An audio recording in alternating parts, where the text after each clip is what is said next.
ये है दैनिक प्रातःकाल का डिजिटल एडिशन प्रातःकाल लाइव। नमस्कार। प्रातःकाल लाइव पर एक नई श्रृंखला शुरू हुई है। रूबरू नाम के इस शो में प्रवासी समाज के संगठनों को स्टूडियो में आमंत्रित करके उनके विचारों को लाइव किया जा रहा है। आज के शो में आपसे मुखातिब हैं मेवाड़ महिला मंडल मुंबई की बहनें, जिन्हें आपसे रूबरू करवा रहे हैं हमारे वरिष्ठ संवाददाता मनीष पालीवाल। आइए आप भी रूबरू हो जाइए मेवाड़ महिला मंडल मुंबई से। नमस्कार दोस्तों, मैं हूं मनीष पालीवाल। आइए आज से एक नया बदलाव करते हैं।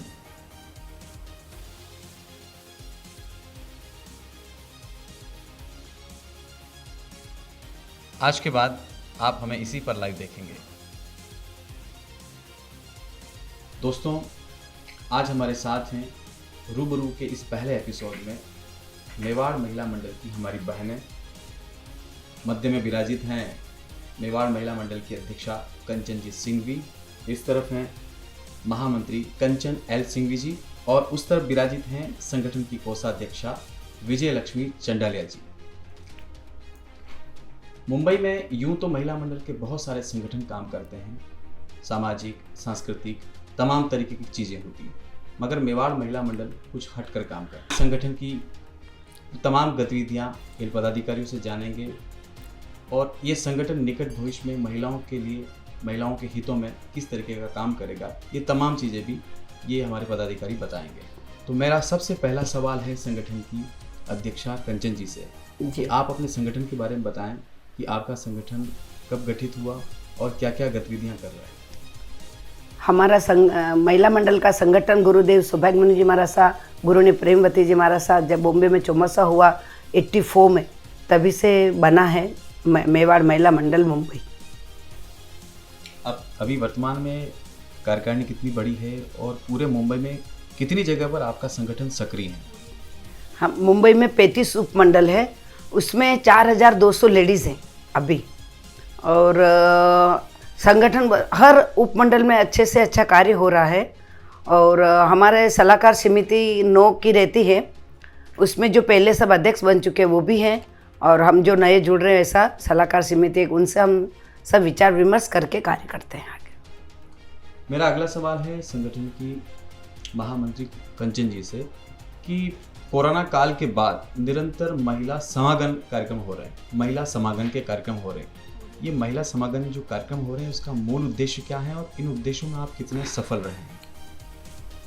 हमारा मुख्य उद्देश्य नारी शक्ति को जागृत करना और इस कोरोना काल में कैसे हम घर बैठे हमारी बहनों को इस कार्य क्षेत्र से जोड़कर एक नई ऊंचाइयां प्रदान कर मेवाड़ M4 द्वारा हम नया प्लेटफॉर्म उन्हें प्रस्तुत करें, जिससे हमारी बहनें बढ़ चढ़कर हर क्षेत्र में आज पूरे भारतवर्ष में छाई हुई है, जिसकी छवि समय समय पर हमारे मीडिया कवरेज द्वारा पूरे भारतवर्ष में इसको हाईलाइट करते हैं।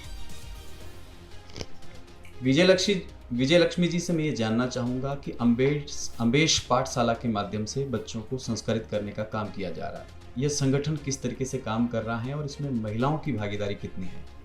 अम्बेश गुरु पाठशाला सौभाग्य मुनि, गुरुदेव सौभाग्य मुनि जी महाराज साहब की प्रेरणा से हर उपमंडल में अम्बेश गुरु पाठशाला खुल गई है, और हमारे में महिला मंडल के द्वारा हर मंडल में सब महिलाएं टीचर के रूप में कार्य कर रही हैं। जो सभी मेवाड़ महिला मंडल की सदस्य हैं वो समय समय पर बच्चों को प्रतिक्रमण, सामायिक सूत्र, अपनी धार्मिक गतिविधियों के साथ साथ बहुत ही संस्कारित कार्यक्रम भी कराते हैं। हमारे मेवाड़ महिला मंडल की महिलाएं इसमें पूरी तरह से सहयोग कर रही है।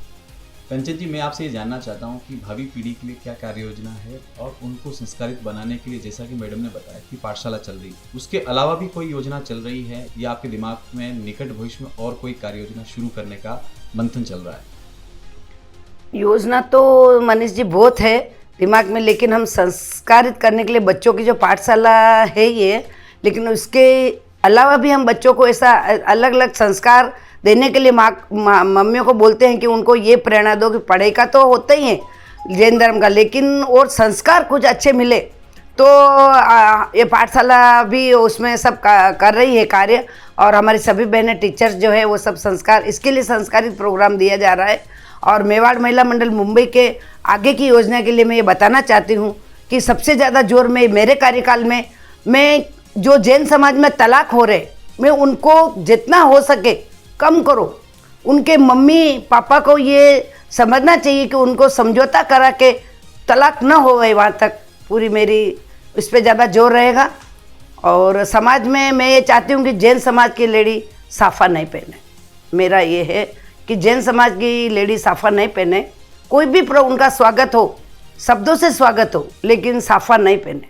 वर्तमान परिवेश में ऑनलाइन की दुनिया चल रही है, बहुत सारे संगठन ऑनलाइन बिजनेस के प्लेटफॉर्म खड़े कर रहे हैं।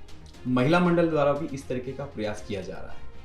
इस पूरे प्रयास के बारे में मैं चाहूँगा कि महामंत्री जी बताएं कि आप इस बारे में क्या तैयारी कर रहे हैं। मनीष जी, सबसे पहले तो मैं कहना चाहूँगी कि जब कोरोना काल आया तो हमने सर्वप्रथम मेवाड़ महिला मंडल मुंबई से जूम मीटिंग पर विभिन्न कार्यक्रम आयोजित करने प्रारंभ किए। यह पहल सर्वप्रथम हमारे M4 की थी, जिसमें हमने इंटरनेट के जरिए बहनों को विभिन्न क्षेत्र में उन्हें हर कार्य से प्रेक्षित किया कि किस तरह आपको कहीं जाना है तो कैसे आपको ओले बुक करनी है, या किस तरह से आपको होटल जाना है, आपको किधर जाना है, क्या है, मेनू पास करना है, घर बैठे कैसे आपको शॉपिंग करनी है। तो ये सारी चीज़ें हमने हमारी बहनों को सिखाई। और इसी के साथ में हम मेवाड़ महिला मंडल मुंबई का जो हमने एक ऐप तैयार किया, वह हमारी बहुत बड़ी उपलब्धि थी। और वो ऐप अभी भी प्रोग्रेस में हमारा कार्यरत है और आगे भी सदैव कार्यरत रहेगा। उसमें हमने हमारे पूरे संपूर्ण मेवाड़ के एक छोटे से छोटे गांव से लेकर मुंबई के महाराष्ट्र की धरती तक का पूरा कवरेज हमारे उस ऐप में आपको प्रत्येक महिला की एक एक डिटेल उसमें आपको मिल जाएगी। यह हमारे लिए बहुत बड़ी उपलब्धि इस इंटरनेट के जरिए। और विभिन्न जो प्रतियोगिताएं हम करवा रहे हैं वह भी हमारी लेडीज़ का मुंबई की इस बिज़ी लाइफ में समय बचे तो हम घर बैठे भी लगभग हर 2 महीने में एक प्रतियोगिता का आयोजन इस नेट के जरिए जूम पर भी करते हैं। तो हमारी बहनें काफ़ी एक्टिव है और जागृत हो चुकी है, और युवा पीढ़ी विशेष करके इसमें अधिक उत्साह दिखा रही है, क्योंकि उन्हें जो प्लेटफॉर्म मिल रहा है, सचमुच आज के मुंबई महानगर में इतना बड़ा प्लेटफॉर्म मिलना आसान बात नहीं है। तो हमारी बहनों का बहुत ही सपोर्ट इसमें रहा है और आगे भी रहेगा। और वुमेन एम्पावरमेंट के तहत हमने इस कार्यकाल में एक नई योजना प्रारंभ की है, जिसमें हमारी बहनों को हमारे ही ग्रुप में जो भी बिजनेस करता है, तो हमारी बहनें पहले बिजनेस के लिए हमारी बहनों को मौका देती है। तो ऐसे लगभग 125 फॉर्म भी हमारे पास उनके आ गए हैं। तो हमारी बहनों ने वो कार्यक्रम भी चालू कर दिया है। दीक्षा जी, जैसा कि आपने बताया कि 1984 में गुरुदेव सौभाग्य मुनि जी मुंबई पधारे, गुरुदेव और प्रेमवती जी महाराज साहब की प्रेरणा से ये संगठन खड़ा हुआ जी। पहले अध्यक्ष जो बने और आज वर्तमान में जो आप अध्यक्ष हैं, इस बीच में कितना परिवर्तन हुआ और आपके कार्यकाल में खास तौर पर आप किस तरीके का परिवर्तन करना चाहेंगे, किस तरीके का इतिहास रचना चाहेंगे आपके कार्यकाल में? परिवर्तन तो मनीष जी बहुत हुआ। संतोष पेन से लगे कि अभी तक मैं आई हूँ, उसमें परिवर्तन बहुत हुआ है। लेडीज जैसे जैसे जुड़ रही है, आज तो सामने से लेडीज़ बोल रही कि हमको इसमें महिला मंडल में ज्वाइन करो, हमारा फॉर्म पहले लो। ऐसा हो रहा है क्योंकि हम उसमें सभी चीज़ ले रहे। एक हमारी अभी न्यू एक चीज़ न्यू संस्कार टीम बनाई है, वो हर 35 उपमंडल का डेटा लेती है, सब काम करती है, कौन क्या कर रहे हैं कौन क्या नहीं कर रहे हैं। उसमें 8 लेडीज़ को लिया, जो यंग लेडीज़ को लिया है, वो सब अपना काम कर रही है। और हमारा मेवाड़ महिला मंडल भी जो पदाधिकारी है 71 कमेटी मेंबर्स सभी काम कर रही हैं। हमारी सलाहकार समिति काम कर रही है हमारे साथ में। और मैं ये चाहती हूँ कि महिलाओं में जागृति आवे अच्छे कार्य के लिए, अच्छे कार्य के लिए जागृति आवे, मैं यही चाहती हूँ। और पहले में लगा कि अभी तक तो वैसे हमारा मेन तो नींव तो संतोष बेन है, लेकिन उनके बाद में आज तक जो नए नए काम हो रहे, जैसे जैसे आ रहा है, अभी राजकुमारी के टाइम पे जैसा ये ऑनलाइन प्रोग्राम हुआ, उनके टाइम पे चालू हुआ था। अभी हमारा अभी अब कोरोना काल नहीं रहा, कोरोना काल में हमने बहुत से सेवा का काम किया है। कोरोना में भी रह के हमने हर गांव में राजस्थान तक किट पहुंचाए लोगों को, जो जैन समाज को, और हमने उनका नाम ओपन नहीं किया कि किसको कितना किट भेजा है राशन का। नहीं, निश्चित तौर पर कोरोना काल में आपके संगठन द्वारा बहुत अच्छे कार्य हुए हैं।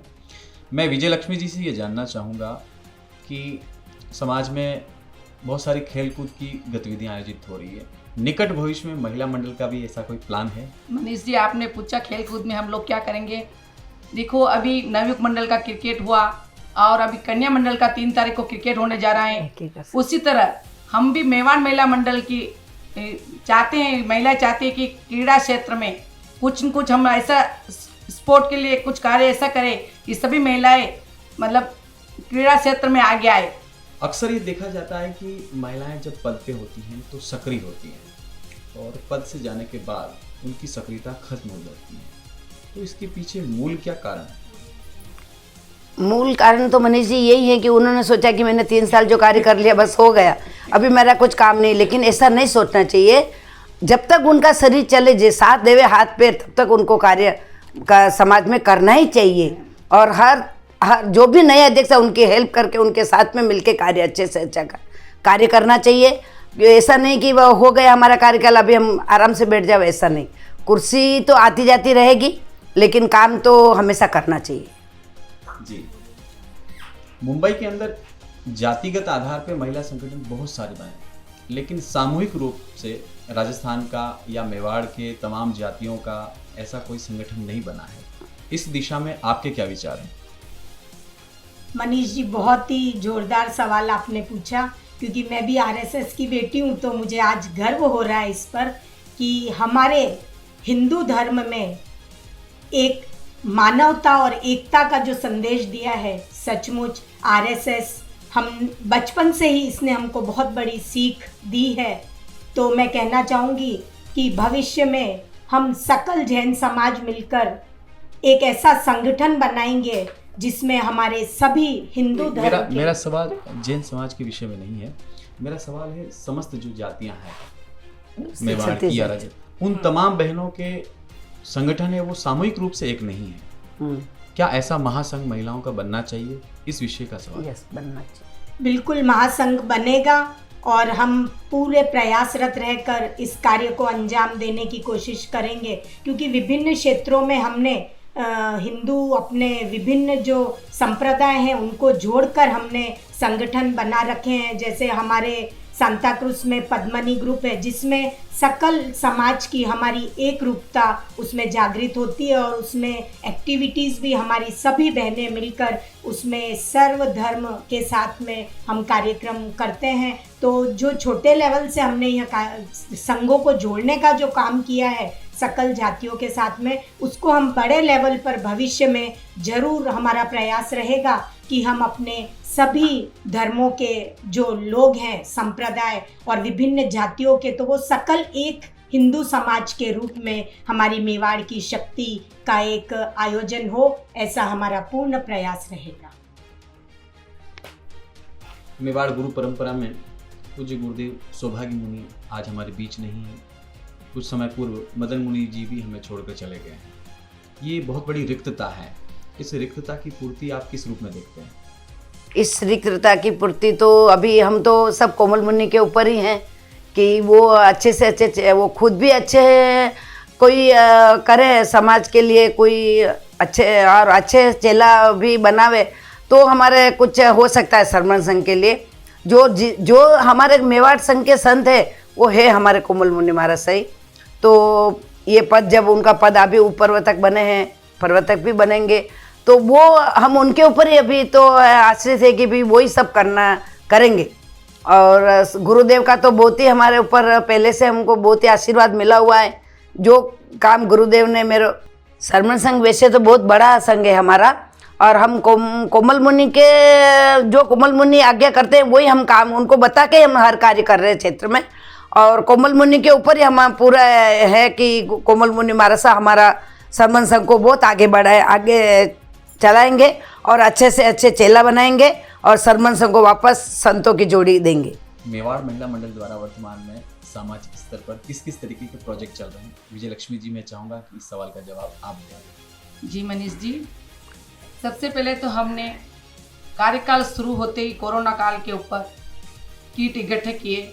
उसमें सभी महिलाओं ने बढ़ चढ़कर भाग लिया, किसी को कॉल करने की ज़रूरत नहीं पड़ी और हमने कोरोना काल में गुप्त नाम रखते हुए किट का वितरण किया।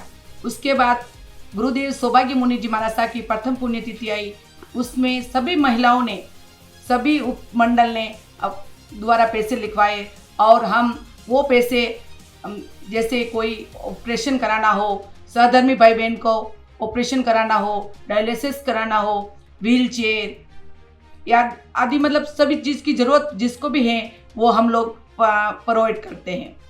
और हमने मेवाड़ महिला मंडल द्वारा प्रश्न मंच भी निकाले और उसमें भी बहुत सारे महिलाओं ने भाग लिया। तो सभी राशि हम लोगों ने सभी पूरे ऑल इंडिया में हमने प्रश्न मंच करवाया और ऑल इंडिया को हम लोगों ने इनाम वितरित किया। इस चर्चा में मेरा ये अंतिम सवाल है, वर्ष 2022 में साध्वी कुमुदलता जी का चातुर्मास मेवाड़ भवन गोरेगांव में होने जा रहा है और उसके अगले वर्ष श्रमण संघ के गुरुदेव वर्तमान आचार्य शिव मुनि जी मुंबई पधार हैं। इन दोनों चातुर्मासों में मेवाड़ महिला मंडल की सक्रियता किस तरीके की रहेगी, किस तरीके का आप लोगों का काम होगा?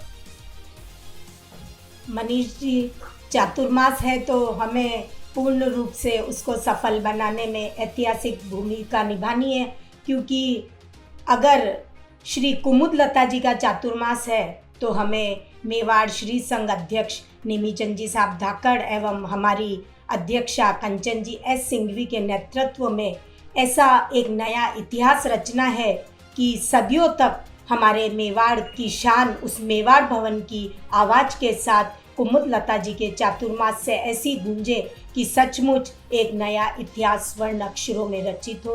तो इसके लिए हम विभिन्न मीटिंग हमारी प्रारंभ हो चुकी है कि कैसे हमें इस कार्यकाल में चातुर्मास को सफल बनाना है। तो हमारे इसमें प्रमुखा जी, ललिता जी, सोनिका भी पूर्ण रूप से हर कार्य क्षेत्र में हमारा रोल मॉडल के रूप में बहुत बड़ा योगदान हमारे इस कार्यकाल में पूर्व में भी रहा है और अभी भी है, और पूरी सलाहकार समिति का तो योगदान है ही, वो हमारे अध्यक्षा जी ने पूर्व में ही बताया। लेकिन इस कार्यकाल को सफल बनाने में हम सभी, हमारी पूरी 35 उपमंडल के अध्यक्ष जी, मंत्री जी और कमेटी मेंबर्स सभी पूर्ण रूप से हमारा सहयोग प्रदान करते हैं। वो ही हमारे इस M4 की सफलता की सबसे बड़ी ताकत है। आप सभी का बहुत बहुत धन्यवाद, आप प्रातःकाल कार्यालय पधारे। दोस्तों, रूबरू का यह सिलसिला जारी रहेगा। अगली बार आपको फिर मिलवाएंगे समाज की ऐसी ही और अन्य शख्सियतों से। बने रहें प्रातःकाल लाइव के साथ। अगर आप ये कार्यक्रम YouTube